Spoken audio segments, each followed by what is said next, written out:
C'est la première fois que je ressens le froid comme ça. Franchement, ce matin il a neigé. Ce soir il doit faire, je sais pas, à tout casser. Je pense dans les je sais pas, 0, -2. Donc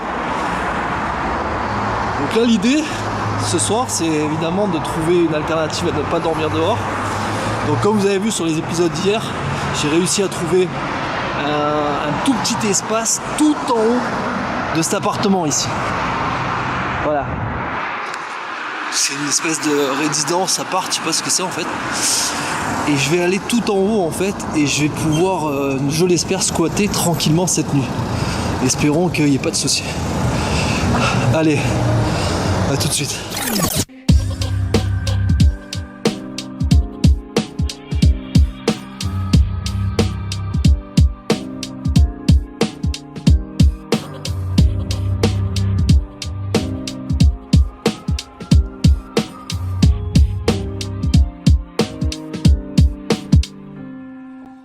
Bon voilà, ici c'est mon squat, donc ça fait à peu près,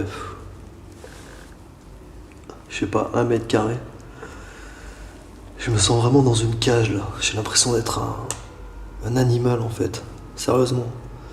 Il fait froid, j'ai juste ma petite bougie ici, et puis mes gants. Grand confort quoi, parfait. Donc il faut pas que je fasse de bruit parce que les voisins sont juste en dessous en fait. Et ici ça donne sous l'ascenseur. Juste derrière, t'as tout le mécanisme de l'ascenseur. C'est genre à chaque fois qu'il y a un mec qui arrive en fait, en tout cas qui fait l'appel à l'ascenseur, t'as un putain de brouhaha derrière. Donc ça va être une bonne partie de la nuit comme ça. Donc voilà, espérons que j'arrive à récupérer parce que j'ai dormi 3 heures la nuit dernière. Je suis KO, ça se voit sur ma gueule. J'ai une gueule qui ressemble plus à rien déjà au bout de 48 heures, putain. Même pas. Allez les amis, bis.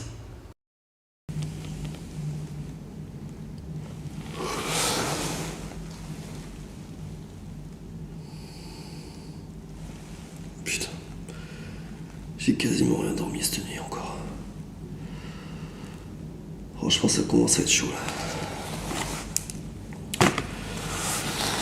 Ouais, faut se motiver.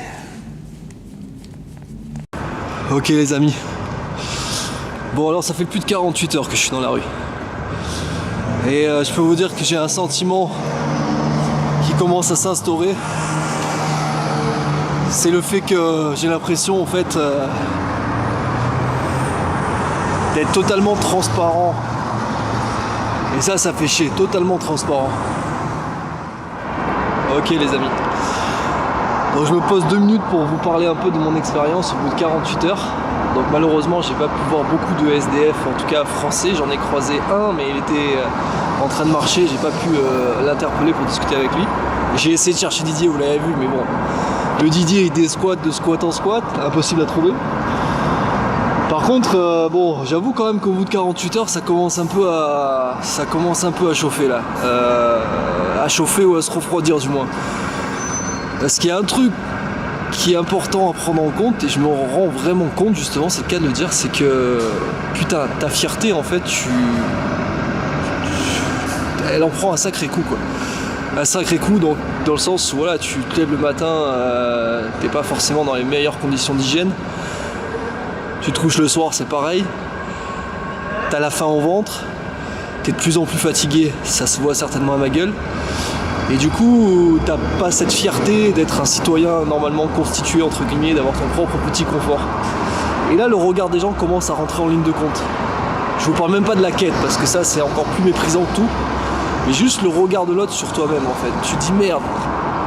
En fait, t'as l'impression de pas exister. Juste ça, t'existes pas.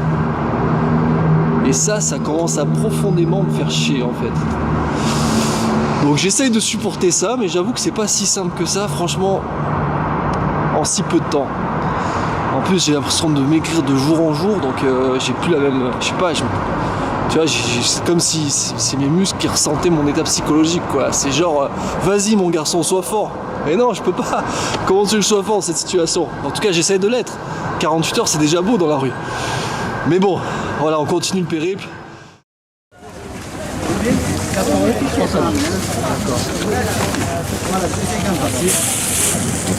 Excusez-moi monsieur, genre vous avez pas des fruits usagés que vous servez plus pour manger, juste pour manger?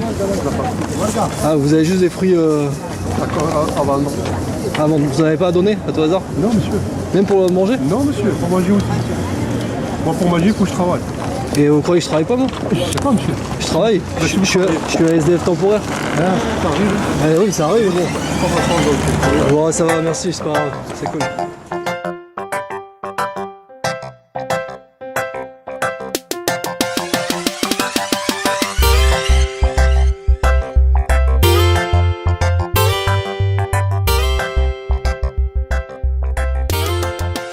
Ah, vous la connaissez cette phrase toute faite hein, que la plupart des Français utilisent, même à l'international. Va travailler, parce que moi je travaille, toi tu dois aller travailler. Putain de merde, le mec il a plus de ressources, il a perdu sa dignité, il a plus confiance en lui. Tu veux qu'il aille bosser? Réfléchissons un peu, ça c'est comme tous les corbeaux là qui jaillissent derrière leur PC. Là. Cette réflexion est vraiment révélatrice d'un état d'esprit global. Va travailler pour gagner de l'argent. Et mec, le SDF il a aucune ressource, il a perdu sa dignité, il pue, putain il sent le cochon. Tu crois qu'il va aller se présenter à un employeur comme ça? Salut, ça va bien, je suis sûr de moi, je vais chercher un taf.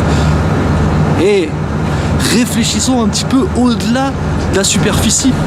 D'ailleurs ça c'est valable aussi pour les internautes qui critiquent. Allez plus loin, essayez de chercher un peu le second degré à tout ça.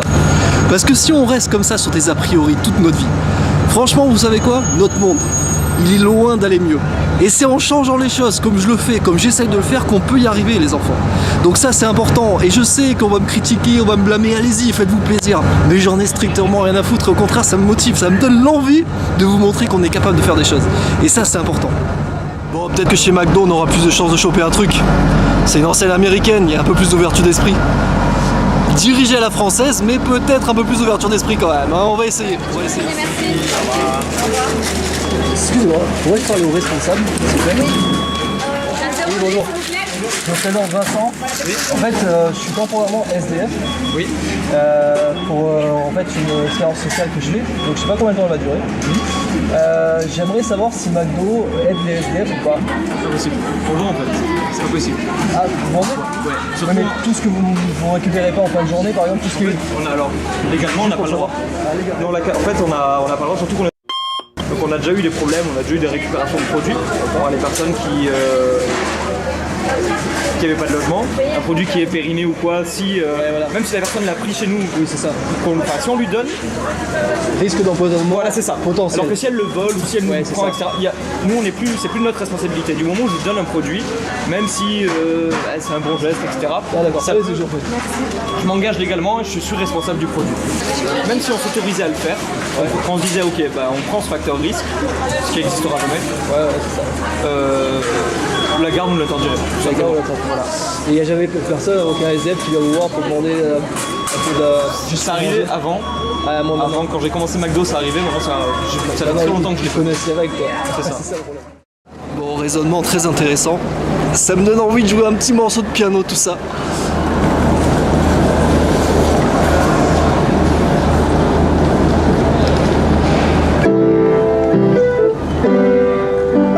On peut pas aider tout le monde, mais tout le monde peut aider quelqu'un. Toi aussi tu peux.